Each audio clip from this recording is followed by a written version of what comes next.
Have you ever stayed up late, scrolling through Reddit, only to stumble upon a story that made you question if you were really alone? What if that chill you just felt wasn't the cold, but something else watching, listening? Welcome to the deep, twisted world of scary stories from Reddit.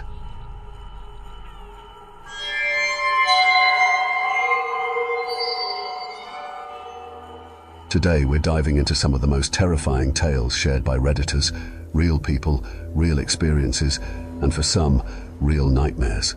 Whether these stories are rooted in the supernatural, unexplained mysteries, or the horrifyingly real, they all have one thing in common: they'll make your skin crawl. But first, let me ask you, what would you do if you heard scratching sounds coming from inside your walls?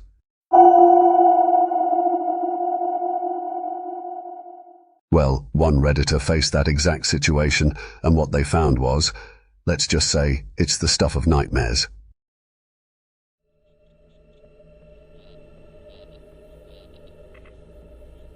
My name is Besser. I've always been a man of many faces, a master of disguise and a thief with a complicated past. An ex once said my life teeters on the edge of legality, an intricate dance of survival and deceit, all wrapped around a heart of gold. Sounds about right. I have a knack for finding trouble, or maybe trouble has a knack for finding me sometimes. It's hard to say which came first. But on this particular night, as the rain hammered against the pavement, trouble came in the form of a cryptic text message. The words were simple: we have one. I continued my journey into a dingy bodega, the kind of place that attracts both lost souls and shady late-night characters.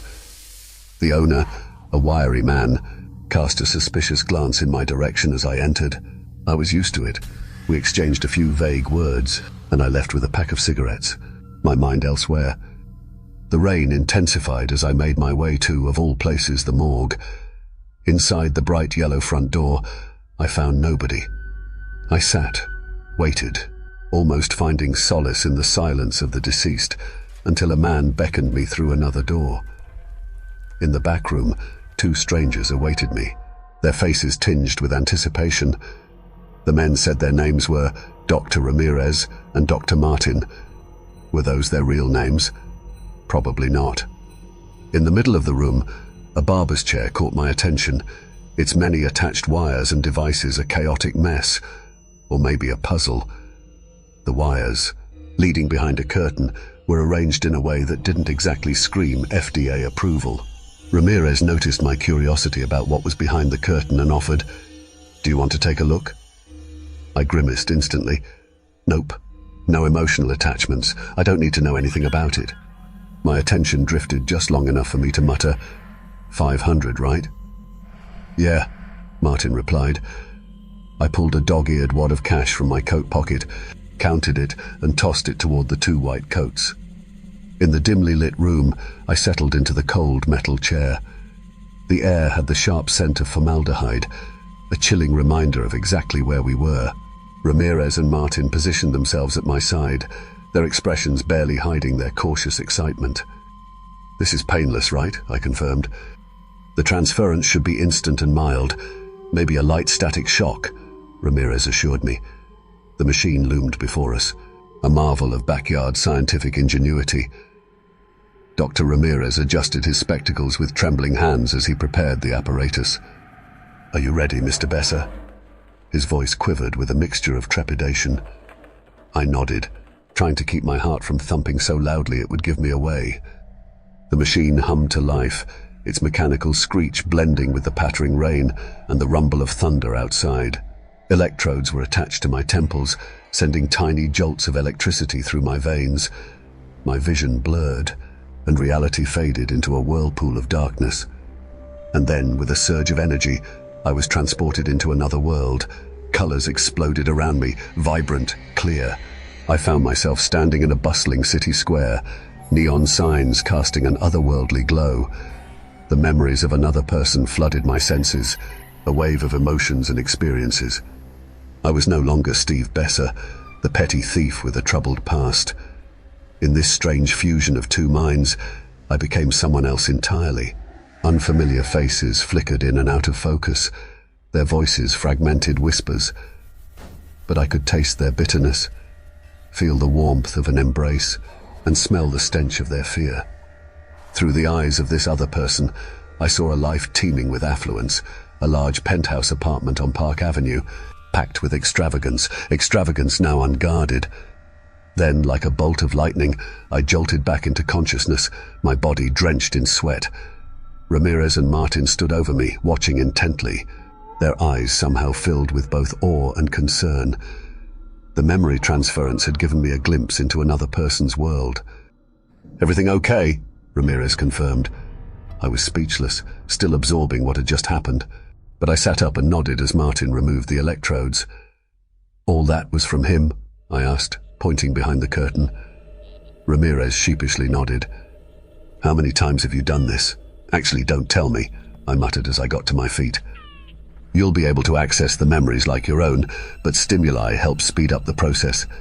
Here's the deceased's information. Once you're a few blocks away, the instincts should kick in," Martinez instructed. "And him?" I motioned to the body behind the curtain. "He won't go anywhere," Martinez grinned. In the heart of the affluent Park Avenue district, I approached the luxury apartment building from my visions. The fancy facade and opulent surroundings contrasted sharply with the shadows hanging over my own life. But I didn't let that distract me. I needed to focus. As I neared the entrance, the visions started to overlap with my own sight, swirling like a road map in my mind. I saw myself, dressed in a tailored suit, walking toward the doorman with an air of confidence. Mirroring the vision, I confidently said, "Grant." As I passed the towering figure, he gave me a respectful nod, just as I expected. With the visions guiding me, I approached the porter, my movements smooth and calculated. "Good evening, Barry," I greeted him, echoing the memory. His eyes warmed ever so slightly, something about me triggering a vague sense of familiarity. With a curt nod, he gestured for me to continue. I stepped into the grand lobby, my adrenaline rising with the thrill of the heist. In the elevator, I pulled out a set of lockpicks from my pocket, feeling the weight of each tool. Level 15. The vision guided me like a compass, and I marched down the hall, my instinct leading the way. When I reached the door, I manipulated the tumblers. The lock yielded with a soft click. Once inside, my gaze swept across the lavish interior. I pulled out a handheld metal detector, a trusted companion on jobs like this. With a flick of a switch, it hummed to life, beeping faintly whenever it detected gold. Methodically, I moved through the rooms, my gloved hand plucking golden trinkets from display cases and tabletops. Each piece was swiftly stowed away in my trusty backpack. Then, a golden family photo frame caught my eye. Handling it with care, I gently removed the photo and placed it on the desk.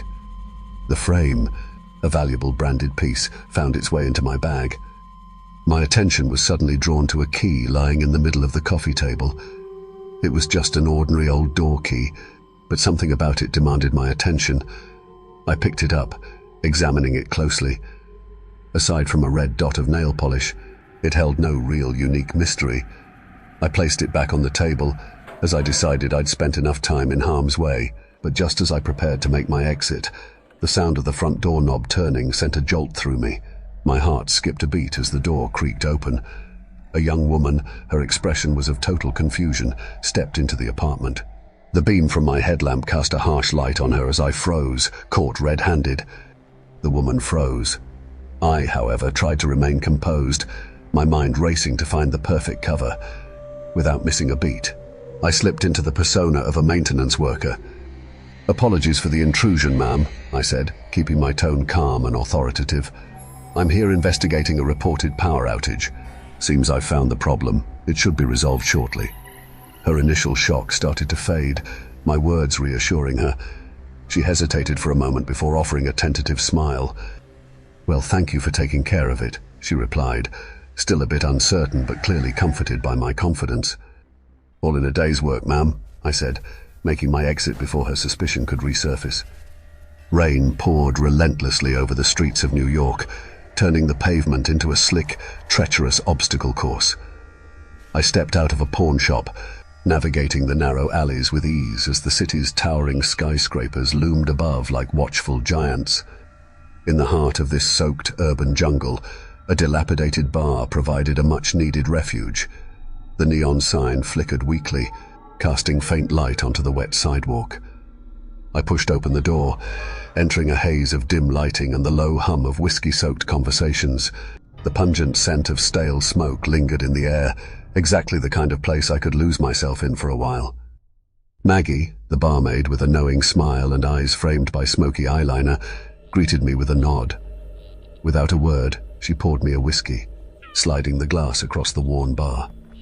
As the rain continued its assault outside, I found solace in Maggie's company and the Mets game playing on the TV. We talked, sharing fragments of our lives, our hopes, and the burdens we carried. My words flowed like the rain hitting the window, slowly and steadily. I confided in her about my foster father, the man who had raised me and now sat trapped in the fog of Alzheimer's. The mounting medical bills, the weight of his care, and the strain it placed on my meager earnings had driven me deeper into the perilous world of thievery.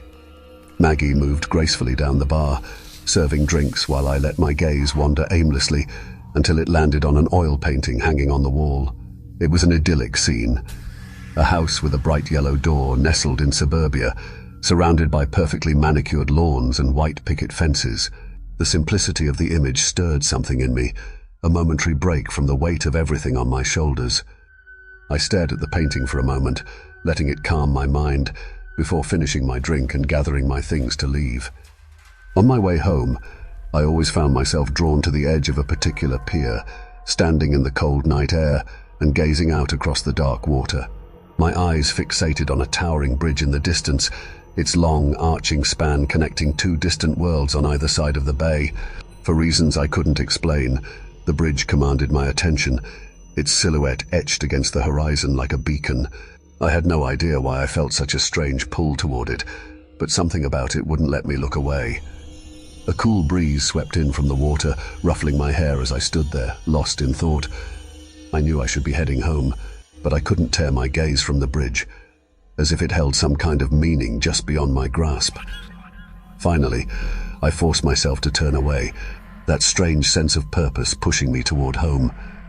When I arrived at my apartment, I found my foster father sitting on the couch, staring blankly at the TV. I sat down beside him, watching as his labored breaths filled the room, a painful reminder of the disease's relentless grip. Each breath was a testament to the slow, inevitable march toward the end, and I felt the weight of it pressing down on me. I sat there silently as the rain continued to pour outside, knowing there was nothing I could do to stop it. I approached the fridge and grabbed a beer, feeling the cold bottle in my hand as I noticed the near-empty bottle of my father's medication. I couldn't help but let out a sigh. Does it ever end? The next few days passed with the same somber routine, tending to my foster father, watching over him as his condition worsened. The weight of responsibility pressed down on me, but I couldn't shake it. It was my duty. In the back of my mind, I was desperate for a way out of this life. I searched for honest work, something that would pull me out of the cycle of crime. But every door I knocked on seemed to slam in my face, my criminal record shadowing me like an unshakable curse. I found myself in a pristine white office one afternoon, staring at the final hurdle. An interview for a decent job, a chance for a fresh start. The tension in the air was evident to all, and as the interviewer read over my resume, I knew the question was coming. The one that always came. Mr. Besser, could you please explain the incident on your record? The interviewer's tone was polite, but I could hear the judgment in their voice. It's a red flag for us. I took a breath, steadying myself. That was a mistake, I said, my voice low and steady. It was born out of loyalty. A friend was in trouble, and I thought I was doing the right thing. It was a bad call, but I believed in protecting the people I cared about, no matter the cost. Silence filled the room, thick with unspoken doubts. The interviewer's gaze wavered as if searching for a reason to believe me, but in the end, they couldn't. I'm sorry, Mr. Besser, they said, their voice flat. While we appreciate your honesty, we can't overlook the incident. We're going to have to withdraw our offer. The words hit me like a punch to the gut. I stood, shoulders slumped under the weight of yet another rejection, and made my way out of the office. Outside, the rain poured relentlessly, matching the sinking feeling inside me. But I wasn't done. Defeat wasn't an option, not today. I found myself in a back alley later, the graffiti-covered walls closing in on me as I met with a dealer. The transaction was quick. A few words exchanged. A small wad of cash passed from my hand to his. In return, he gave me what I needed. Just as I turned to leave, a group appeared at the mouth of the alley. My pulse quickened, but I didn't break stride. I walked toward them, pretending not to care, but as I got closer, my instincts kicked in. I could sense trouble. "Look what we got here," one of the punks sneered, stepping into my path, blocking any chance of escape. "Think you can come to our turf and score some gear?" Panic surged through me. I tried to explain, to reason with them, but my words drowned beneath the sound of their threats. Before I knew it, fists and kicks rained down on me.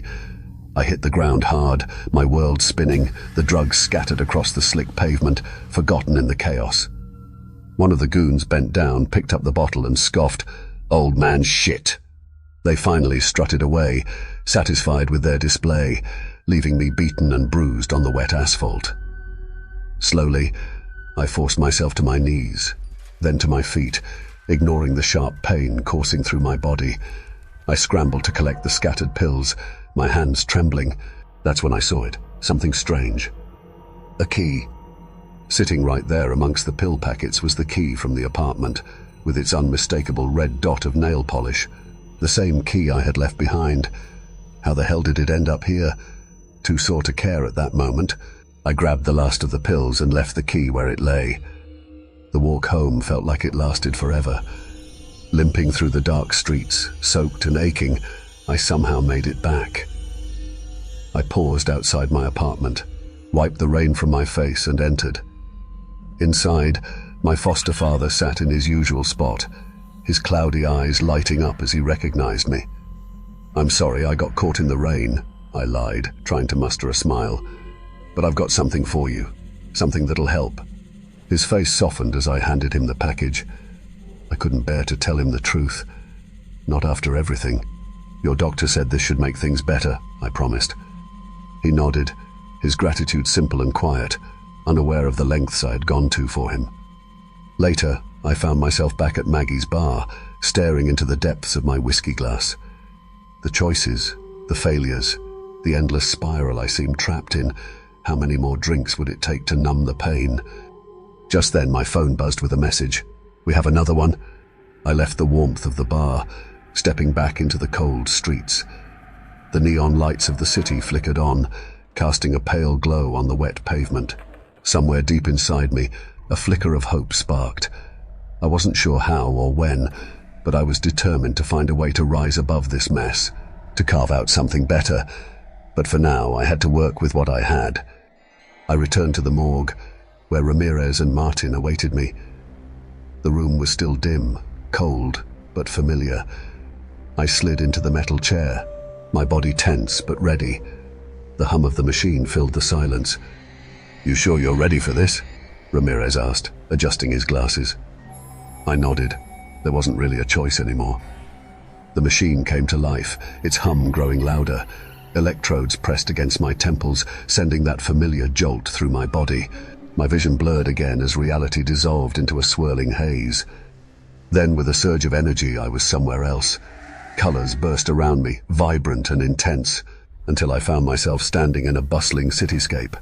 Neon lights bathed everything in a strange, surreal glow. I wondered where I'd land this time, but soon the vision sharpened. I stepped out into the street, my surroundings eerily similar to what I'd just seen in the transference. Plush furniture, tasteful artwork, and floor-to-ceiling windows overlooking the skyline, every detail lined up with the vision. Following a trail only my subconscious seemed to know, I walked through the dark streets, guided by some unseen force. Step by step, the apartment's layout came back to me. The streetlights cast shadows that mirrored the high-rise windows from my vision. I could feel it. This was where I needed to be. I had no idea what awaited me inside, but I knew one thing for sure. This was far from over. An inexplicable sense of déjà vu washed over me as I turned the corner and found myself standing before a large bridge. I stopped, the sight of it filling me with a familiar knot of anxiety. The sound of the rushing water below echoed in my ears, triggering memories I couldn't fully grasp but felt deep in my bones. My feet felt like they were glued to the pavement, leaving me paralyzed with fear. I took a deep breath, trying to steady myself. My palms were slick with sweat as I gripped the cold railings for support. I knew, deep down, that I needed to cross this bridge to get to whatever lay beyond it. But something inside me hesitated. It was as if the water itself was calling out to my fear, taunting me. I forced one foot forward, trying to block out the churning river below. The bridge creaked under the weight of my steps, and every sound sent a shiver down my spine. My throat tightened, making it hard to breathe. I glanced down at the water again. Bad move. My heart raced even faster. The vast expanse of the river felt like an insurmountable obstacle, reflecting the helplessness I felt in confronting my fears. Images flashed through my mind, quick and sharp. Me, leaping into the bay, the cold, dark waters swallowing me whole. I shook my head, trying to push the thoughts aside, but they clung to me. I couldn't afford to freeze like this. I had to cross the bridge, but every step made my legs feel heavier. Doubt gnawed at me, whispering that I wasn't strong enough to overcome this. In the end, the fear won out. I took a step back, retreating from the bridge.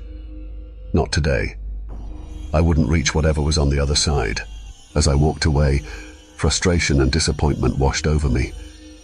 I knew I'd have to confront this fear eventually, but today wasn't the day. The morning sun streamed through the curtains, its warmth coaxing me awake. I rubbed my eyes, the remnants of last night's memories, someone else's life, still clinging to me like a fog. As I stretched and tried to make sense of it all, something on the bedside table caught my eye. There it was, the mysterious key, the same one I'd seen in the apartment and later in the alley, now sitting right next to my things, as if it had always been there. Its surface gleamed in the soft morning light, and the small red dot of nail polish at the top confirmed my suspicion. It was the same key. I reached for it, my mind buzzing with questions. How had the key found its way here? Who had marked it with that distinctive red dot? The memories from the last transference were still fresh, and I couldn't shake the feeling that this key was somehow tied to everything. As I held it in my hands, I felt an odd connection to it, like it held the answer to more than just a door. But for now, I had more pressing concerns. My father's medication, it was running out again. I checked the countless pill boxes scattered across the kitchen counter, but almost all were empty. The anxiety I'd felt earlier on the bridge returned, this time tied to the endless struggle to afford the medication that kept my father going. I got dressed quickly, my mind a mess. "Morning, son. Sleep well?" My father greeted me with his usual smile as I stepped into the small kitchen. "Morning," I replied, forcing a smile of my own. I didn't want to worry him with my own problems. "I slept all right. I've got to head out, but I'll be back later." "Okay." With the prescription in hand, I left the apartment, my thoughts clouded by the need to find a solution. There was only one place I could think of, the morgue. I knocked on the metal door, hard, and waited. Eventually, Dr. Ramirez answered. "Is there any chance I could get another transfer today?" I asked, trying to keep the pleading edge out of my voice. The doctor hesitated, glancing away. "We don't have any new transferences available right now. We're still vetting candidates." I didn't have time to wait. "I'll take anything you've got," I said, almost begging. "I'll make it work." Dr. Ramirez looked at me for a long moment. Finally, he nodded. "All right.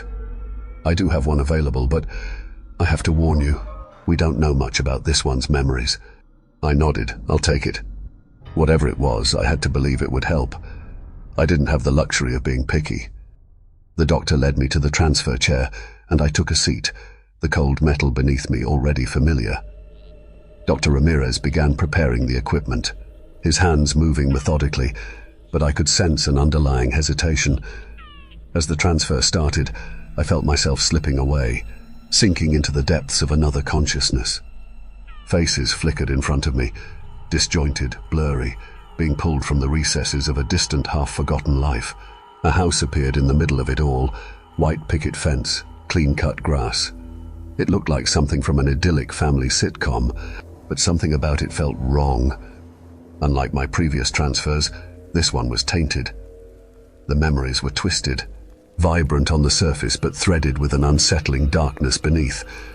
A nagging unease settled deep within me, like a toxin spreading through my veins. I knew this place. I knew the people in it, but the familiarity only deepened the confusion. I struggled to piece together the fragmented images bombarding my senses, but nothing made sense. The sensations were too real. They weren't just echoes of another life. They were sharp, discomforting, and disturbingly wrong.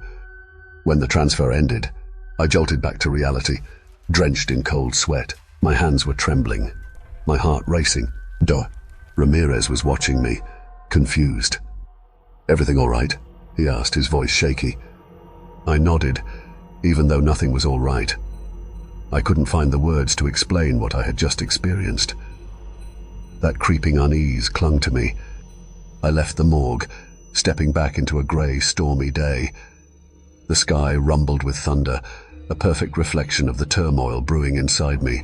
As I went through the motions of my daily routine, I started noticing things, small cracks in my perception. My vision distorted at random moments, as though the world itself was warping. Once I caught my reflection in a bodega mirror, but what stared back wasn't fully me. It was like my face had merged with someone else's, someone I couldn't recognize but felt terrifyingly familiar. The city itself began to shift around me. The shadows of people passing by seemed to dance and swirl unnaturally, their forms twisting into grotesque shapes that made my skin crawl. Sounds, too, became warped and dissonant. The constant hum of traffic, the murmur of voices, all of it assaulted my senses, sending my anxiety spiraling.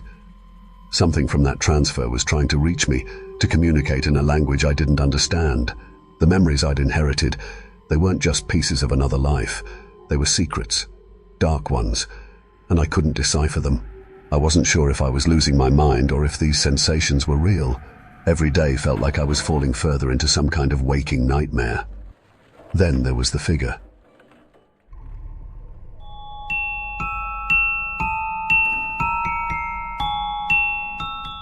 Sleep well tonight.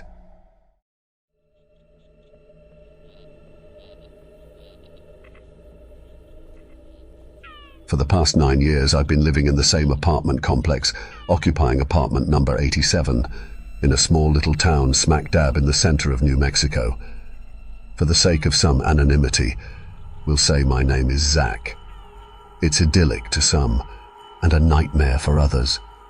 See, this apartment complex is one of 3 or so things this town has going for it. The complex, the church, and the gas station. A perfect little triangle of mediocrity. If you're into small talk, long days of nothingness, and the occasional ghost hunter or self-proclaimed healer preacher what have you, then this place is just a little slice of paradise. 13 years ago, I left college halfway through my second year after having a bit of a breakdown. I didn't know what I wanted to do, but I know I wasn't going to get any satisfaction wasting my inheritance on lectures and tuition. My parents and I had always loved a good adventure, be it hiking, camping, or long road trips to nowhere.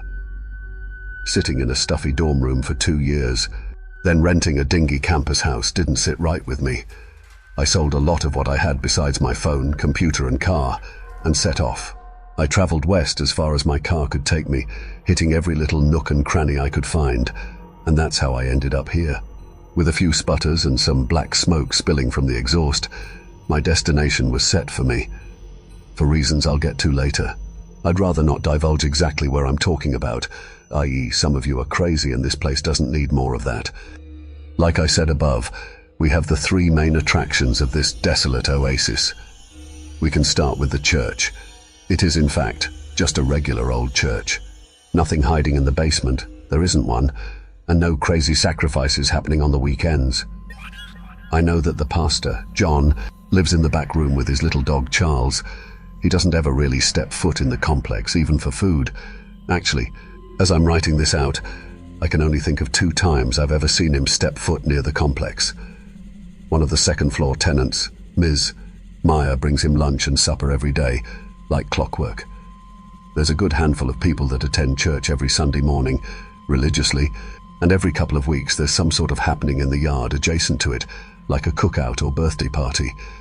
We all usually attend those. It's a nice time and no one's ever pushy.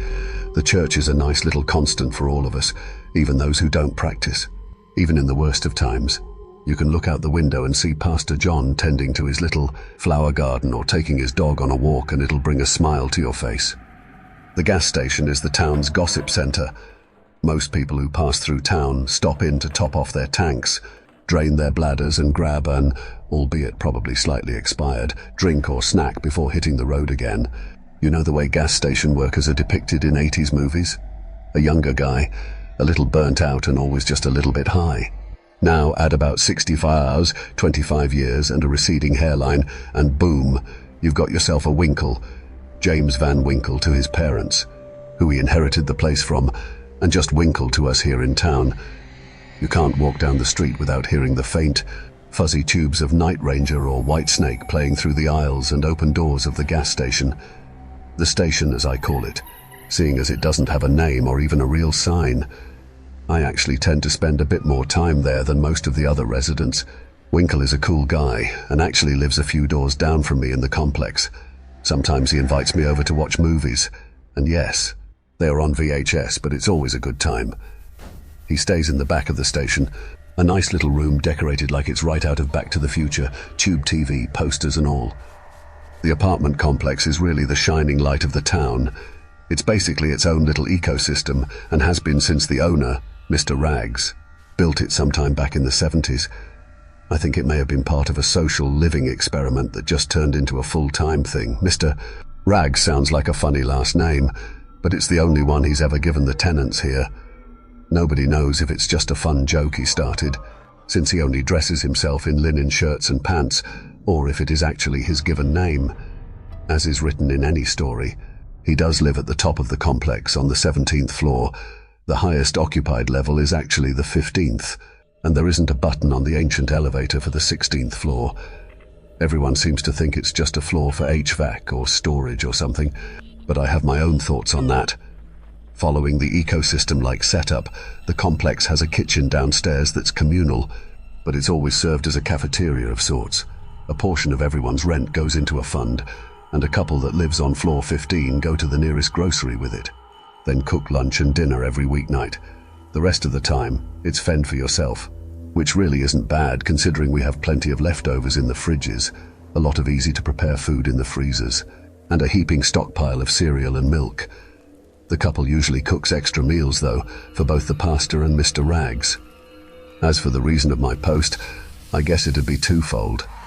I've been here going on almost 10 years now, which is something I never thought I'd do. I didn't think I'd be leaving a claustrophobic atmosphere of college labs and dorm rooms to end up loving such a speck of a town like this place. I guess I want to just get my thoughts down as a way to wrap my head around that. And the second reason, this place isn't okay. I don't have any other way to describe it. Waking up every day, going to sleep every night, something just doesn't feel right.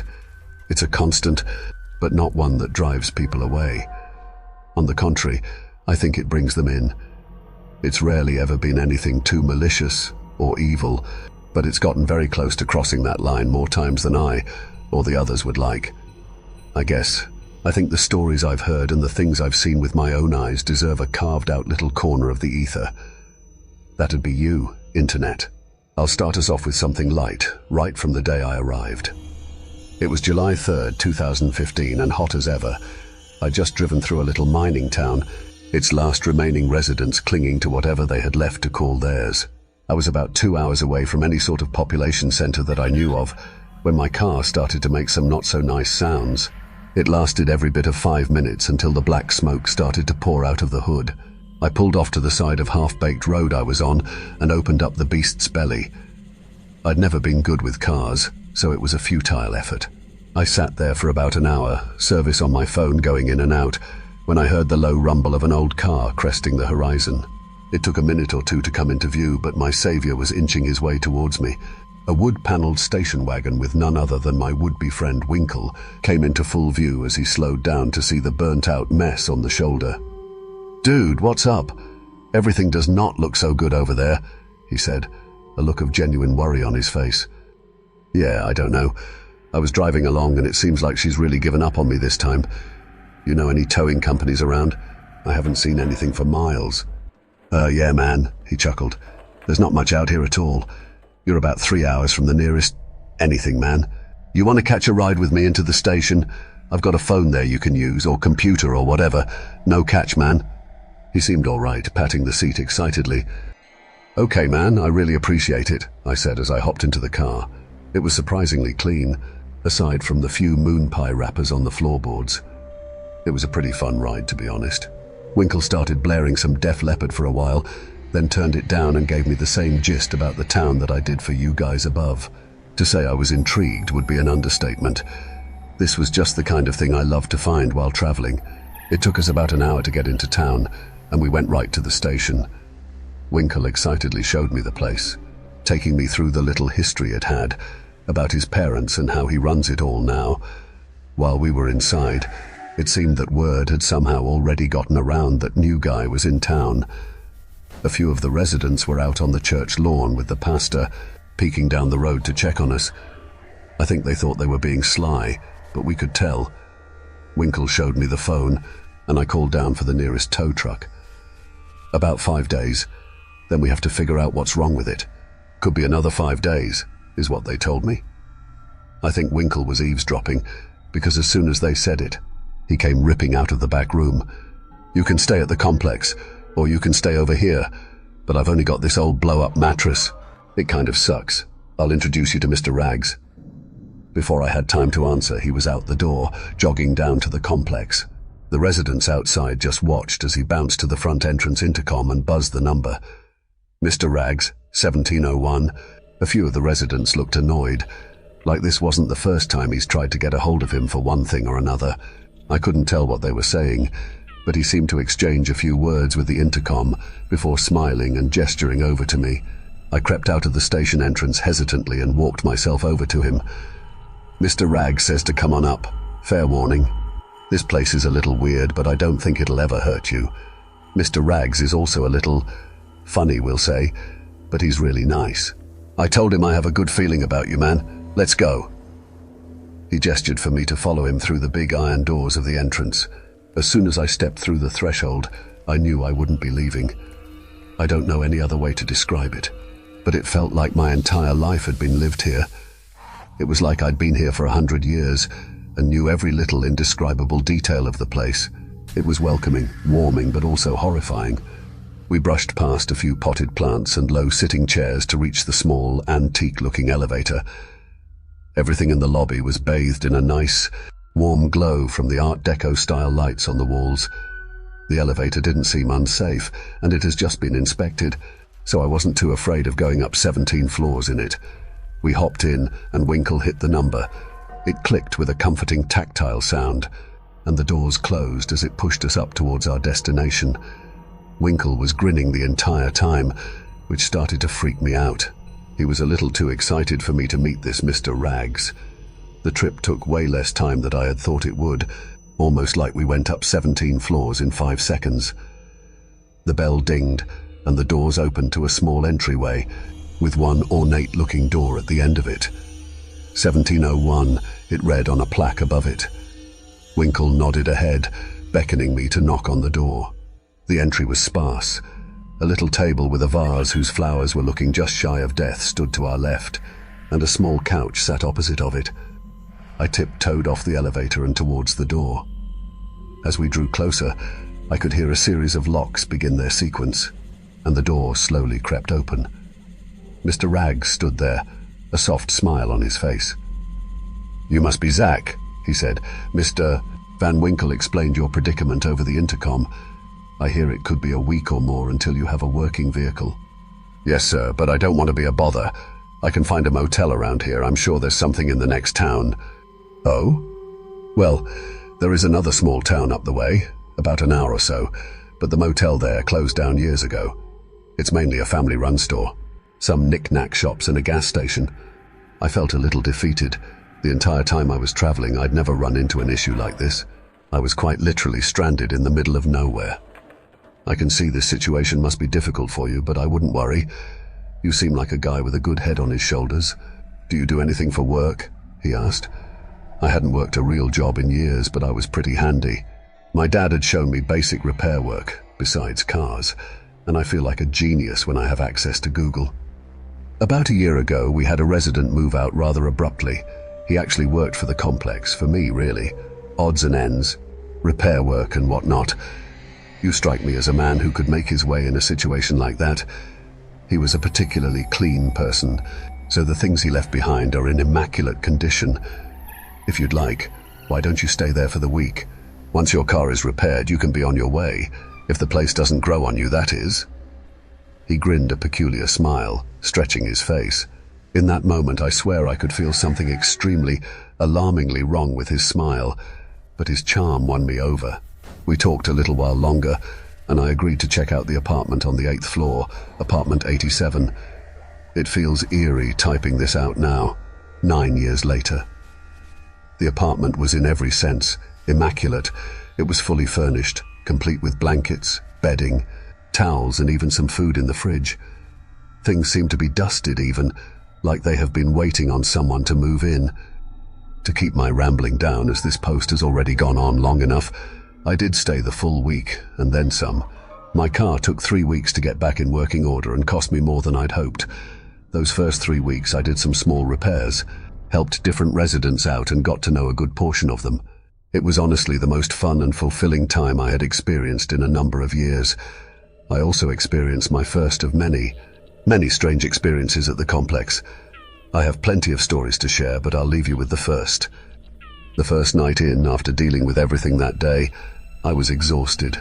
I opted to sleep on the couch with a blanket in lieu of sleeping between the sheets of an unknown bed. Just before falling asleep, I heard a shrill animal scream outside. It sent shivers down my spine and made me leap up towards the window. As I tried focusing my eyes to the darkness outside, a small, whitish figure was standing down by a bundle of cacti. It took a few moments, but as my eyesight adjusted, I could tell it was Mr. Rags. He was holding what looked like a wild goat. There are plenty in the region, and the hills around the town seemed like perfect terrain for them. I figured maybe he was just out for a stroll and found the poor thing wounded, but I soon realized that Mr. Rags was the one who had wounded it. I stared in disbelief as he gnawed at its neck, its body slowly falling lifeless below him. It took 2 or 3 minutes before he finished as he gently laid it down, inspected it, then picked it back up over his shoulder. I was still sitting in the window, shrouded by the darkness of the room when he looked up. I froze, but I swear I saw him give a sheepish grin before he walked off towards the front of the building. I expected him to come knocking at my door, but that time never came. Instead, the next night, a note was slid under my door. "To our newest resident, we humbly welcome you to your first night of supper downstairs in the cafe. Tonight, we're serving curried goat."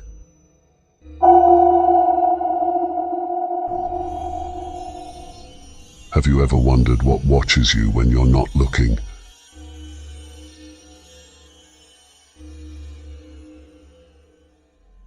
I had heard about the place long before I ever set foot there. It was one of those stories that floated around the fringes of journalism, whispered over drinks by veteran reporters who had heard about it but never dared to go.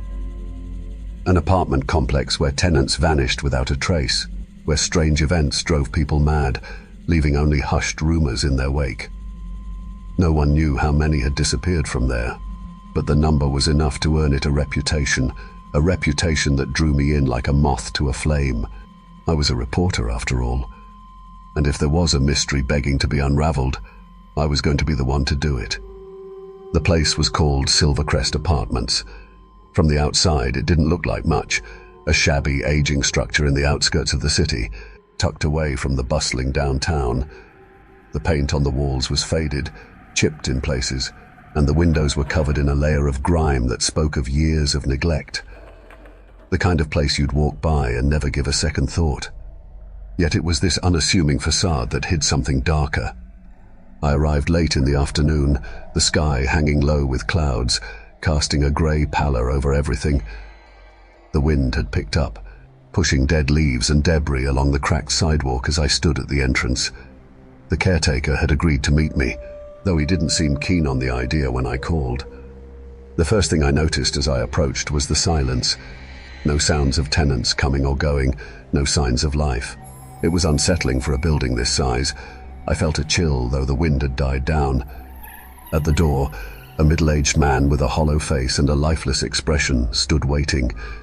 His eyes were dull, as though whatever spark of life had once been there had long since faded. He introduced himself simply as Mr. Carrick. He didn't extend his hand. "You're the reporter?" he asked, his voice low and monotone. "I am," I replied, forcing a smile. "I appreciate you taking the time." He nodded curtly and motioned for me to follow him into the building. "You'll want to hear about rooms 201, 204, and 207. They're the ones people always ask about." The inside of Silvercrest was worse than the outside, dimly lit with flickering fluorescent lights that buzzed overhead. The wallpaper was peeling, and the air was thick with an odd smell, a mix of mildew and something else, something metallic. It was the kind of place that had been forgotten by time. Carrick led me through the lobby, down a narrow hallway lined with doors. The sound of my footsteps echoed unnaturally in the silence, each step feeling heavier than the last. "We've had tenants come and go over the years," Carrick began as we walked, his voice devoid of any emotion. "Most leave within a few months. Some leave without even packing their things, and then there are those who don't leave at all." "What do you mean?" I asked, trying to keep my tone casual. Carrick stopped in front of a door marked 201. He turned to me, his face still expressionless. "This was the first one. A man named Jacob Hadley lived here. Moved in around 1998. Quiet guy. Kept to himself. Paid his rent on time every month. Then, one day, he just disappeared." "Disappeared?" I asked, raising an eyebrow. "Did anyone report him missing?" "They did," Carrick replied. "The police searched his apartment, asked around the neighborhood, but they never found anything. It was as if he'd just vanished." He unlocked the door to room 201 and pushed it open. The smell hit me immediately, a musty, stale odor that clung to the air. The apartment was small, barely furnished. The walls were bare, the furniture sparse and covered in dust. It looked as though no one had lived there for years. I stepped inside, the floorboards creaking beneath my feet. There was something off about the place. It wasn't just the disrepair, it was the atmosphere. It felt wrong, like the walls were holding something in, some secret that had been festering for years. Carrick stood in the doorway watching me. After Jacob, there were others. People who moved into this room, stayed for a while, and then gone. Same story, every time. They'd vanish, leaving everything behind. The police stopped coming after the third or fourth disappearance, said there wasn't enough evidence. I walked through the apartment, running my hand along the dusty surface of a table. "What do you think happened to them?" Carrick's expression didn't change. "I don't know. All I know is that people who stay in this building for too long, they change. They stop being themselves." "What do you mean by change?" He didn't answer right away, but I could see a flicker of something in his eyes. Fear, perhaps. "I've seen it happen. People start acting strange, like they're losing parts of themselves. It starts small, they forget things, they stop talking as much. Then they stop going out altogether, and then one day, they're gone." I felt a shiver crawl up my spine, but I pushed the feeling aside. I wasn't here to be spooked. I was here to find the truth. "What about room 204?" I asked. Carrick didn't respond, but he motioned for me to follow him again. We walked down the hall to the next apartment, the door slightly ajar. The faint light from inside flickered like a dying candle. He pushed the door open with a creak, revealing a room similar to the first, small, empty, and cold. "This one was different," he said. "A woman named Sarah Drummond moved in around 2005. She was peculiar, always talking about hearing things, seeing shadows in the corners of her eyes. She said the apartment was alive, that it was watching her. I took a step into the room, the air colder here than in 201. The walls were covered in scratch marks, deep gouges in the plaster as if someone had clawed at them in a fit of madness. What happened to her? Carrick's face darkened. She started seeing things that weren't there, or maybe they were. One night she called me, screaming about someone or something in her apartment. I rushed over, but when I got here, the door was locked from the inside. By the time I broke it down, she was gone. The only thing left was this. There. He pointed to a large mirror on the wall, cracked down the middle. I stepped closer, peering into the fractured glass. My reflection looked distorted, twisted in the jagged lines of the crack. For a moment, it almost looked like my face wasn't my own. Carrick must have noticed me staring. She was obsessed with that mirror, he said quietly. Said she saw things in it, things she couldn't explain. She was convinced it was showing her something. I turned away from the mirror, trying to shake off the eerie feeling it left behind. And she disappeared too? Carrick nodded, without a trace. I felt a growing sense of unease as we moved to the final apartment, room 207. The door was closed, and this time, Carrick hesitated before unlocking it. His hand trembled slightly as he pushed the key into the lock. "This one's recent," he muttered. "A man named Ethan Carlyle. He moved in last year. Everything seemed fine at first, but then, the same signs. He stopped answering his phone, stopped leaving the apartment. The last time I saw him, he looked hollow." "Hollow?" I asked, my voice barely a whisper. Carrick opened the door to 207, and I stepped inside. The room was darker than the others, the light from the hallway barely penetrating the gloom. There was an oppressive heaviness to the air, like the walls were closing in. The apartment was a mess, clothes and belongings scattered everywhere, furniture overturned. On the floor, I noticed something strange. A series of symbols scratched into the wood, like some kind of ritual had taken place. "What is this?" I asked, crouching down to get a closer look. Carrick didn't answer right away. He stood in the doorway, his face pale. "Ethan. He was trying to stop it. He thought he could fight whatever was happening to him." "What was happening to him?" I demanded, my heart pounding in my chest. Carrick's voice was barely audible. "He said the building was alive, that it was feeding off the people who lived here, taking pieces of them bit by bit. He thought he could stop it by drawing those symbols, but..." I stood up, the weight of his words sinking in. "But he disappeared too." Carrick nodded, just like the others. For a moment, the only sound was the creaking of the old building settling around us. The silence was suffocating, pressing down on me like a heavy blanket. I couldn't shake the feeling that something was watching me, something unseen, lurking in the shadows. "This building," I said, my voice unsteady. "What is it?" Carrick's eyes met mine, and for the first time I saw genuine fear in them. "I don't know," he whispered, "but whatever it is, it's been here for a long time, longer than any of us. It's hungry, and it's getting stronger." I felt a cold sweat break out across my skin. The stories, the disappearances, the strange symbols, it all sounded insane, like something out of a horror novel. But standing there in that dark, decaying apartment, I couldn't deny the feeling in my gut. Something was wrong with this place, something beyond explanation.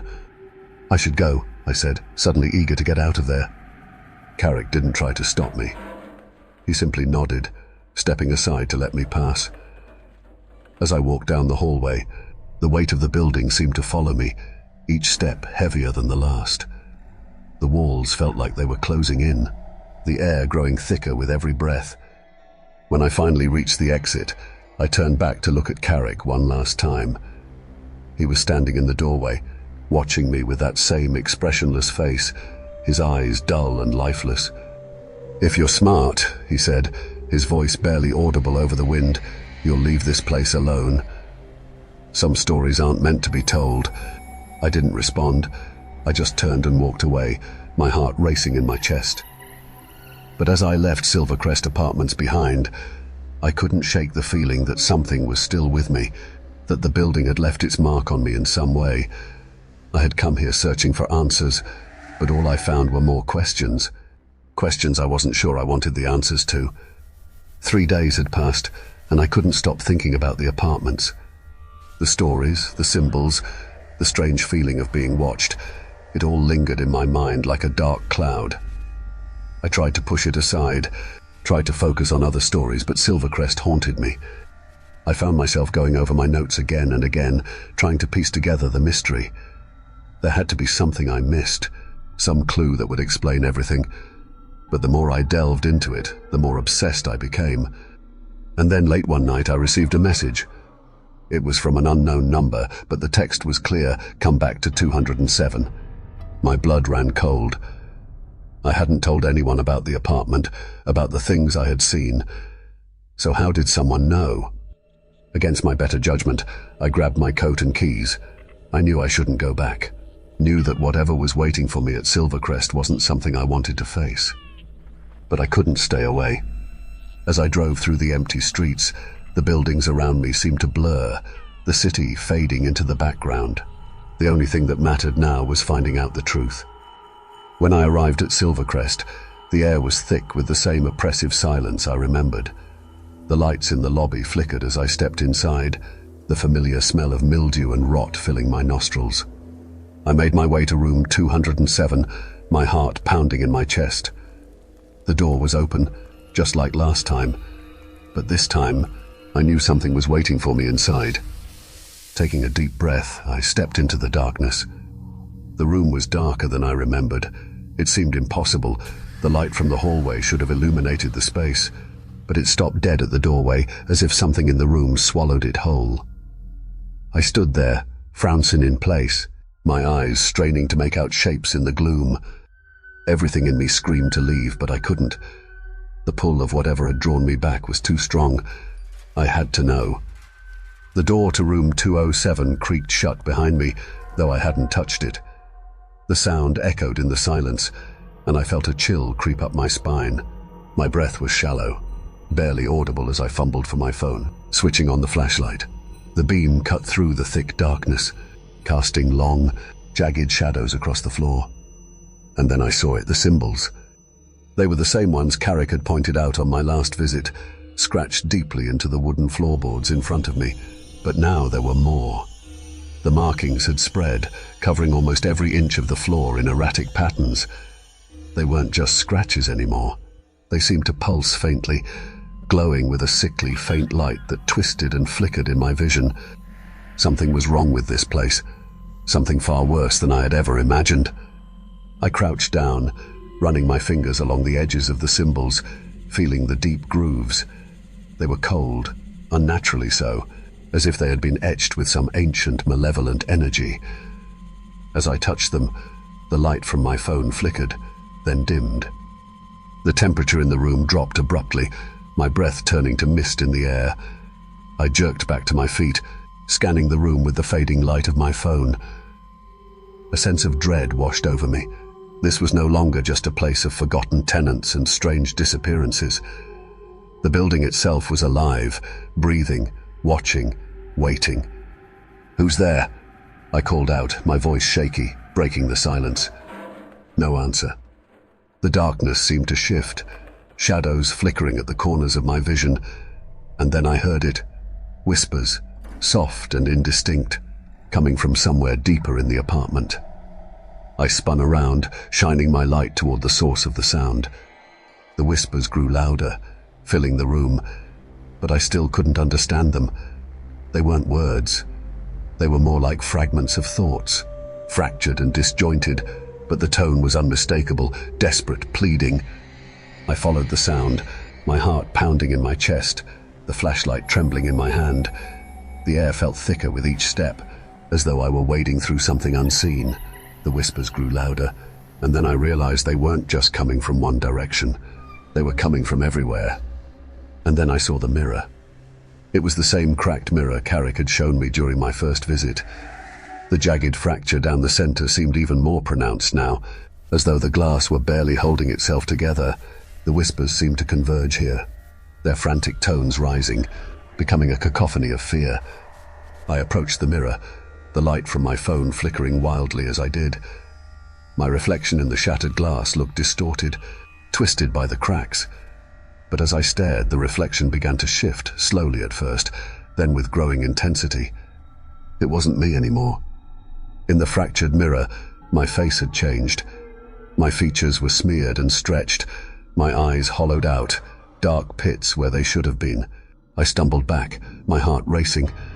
The whispers in the room intensified, becoming nearly unbearable, but they were no longer incoherent. They were chanting something that I couldn't quite make out, but the rhythm of it sent a wave of cold terror through me. I wanted to run. Every fiber of my being screamed for me to turn around, leave the building and never come back. But my feet wouldn't move. I was rooted in place, staring at the twisted reflection of myself in that broken mirror. And then the reflection moved. It turned its head toward me, not a reflection of my movement, but a separate, independent action. My heart stopped for a moment as the thing that wore my face smiled, a cruel, empty grin that spread too far across its distorted features. The light from my phone blinked out. Darkness enveloped me, and the whispers stopped. For what felt like an eternity, I stood there in the pitch black, listening to the silence, waiting for something, anything to happen. My breath came in shallow gasps, and I could feel my pulse thudding in my ears, but there was nothing, just silence. Then, slowly, the temperature in the room began to rise. Warmth crept back into the air, but it wasn't comforting. It felt wrong, thick and suffocating. My phone buzzed in my hand, its screen flickering back to life, casting a weak light over the room. I glanced at the mirror. It was gone. The mirror, once hanging on the wall, had disappeared completely. In its place, the wall was blank, as if it had never been there. I spun around, shining my light over the room, my mind racing. What the hell was happening? The symbols on the floor were glowing brighter now, casting an eerie green light over everything. They seemed to pulse in time with my heartbeat, growing more intense with every second. The whispers had stopped, but the air felt thick with an unseen presence, something watching me, waiting for me to act. I turned toward the door, ready to leave, when I heard a sound behind me, a soft, wet sound, like something sliding across the floor. I frowned. Slowly, I turned my head, my light catching movement in the corner of the room. Something was crawling toward me from the shadows. At first, I couldn't make out what it was, just a dark, shifting mass, dragging itself across the floor. But as it moved into the light, I saw it, a figure, its body twisted and broken, its limbs bent at unnatural angles. Its skin was pale and slick, as though it had been submerged in water for far too long. And its face, oh God, its face was blank. No eyes, no mouth, just smooth, featureless skin stretched over a skull. I stumbled back, my breath caught in my throat. The thing continued to crawl toward me, its movements slow and deliberate, the sound of its dragging limbs filling the room. It was one of them. One of the things Carrick had warned me about, the hollowed-out remains of the tenants who had disappeared from this cursed building. They hadn't left. They had been consumed, absorbed into whatever darkness lived here. And now it was coming for me. I turned and ran. I didn't care where I was going, I just needed to get out. My feet pounded against the floor as I raced down the hallway, the air growing colder with every step. The walls seemed to close in around me, the darkness pressing against my skin like a living thing. Behind me I could hear the wet, dragging sound growing closer. I reached the door to the stairwell and threw it open, nearly tripping as I scrambled down the steps. My mind was a blur of panic and fear, my only thought to get as far away from that room as possible.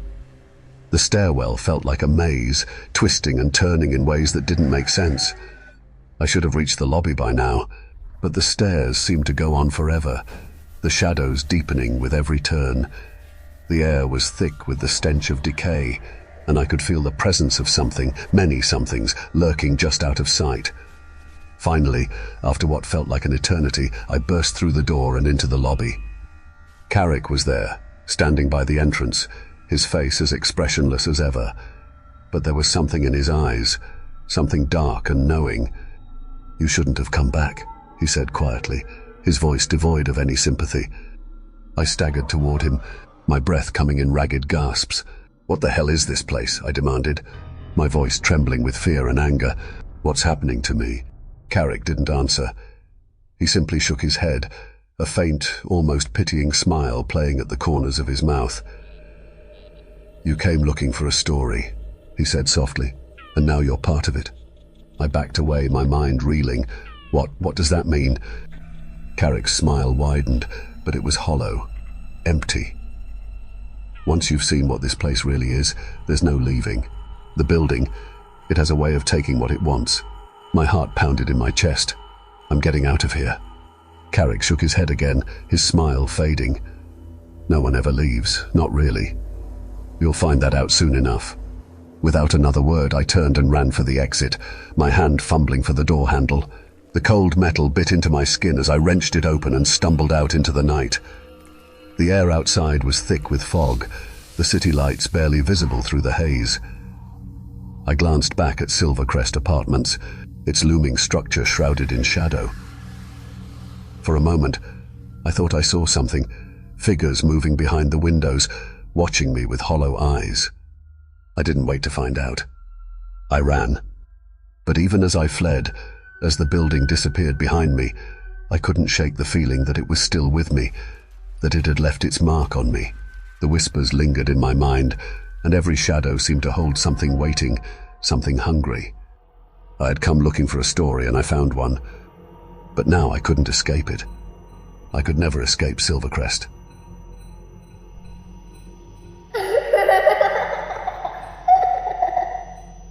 Some doors are better left unopened. And these are just a few of the thousands of spine-chilling stories shared on Reddit, each one more disturbing than the last, leaving you with that lingering question, what if? What if that noise you heard, that figure you saw, that door you walked past, was more than just your imagination? With that said, thanks for watching, and until next time, sleep with one eye open.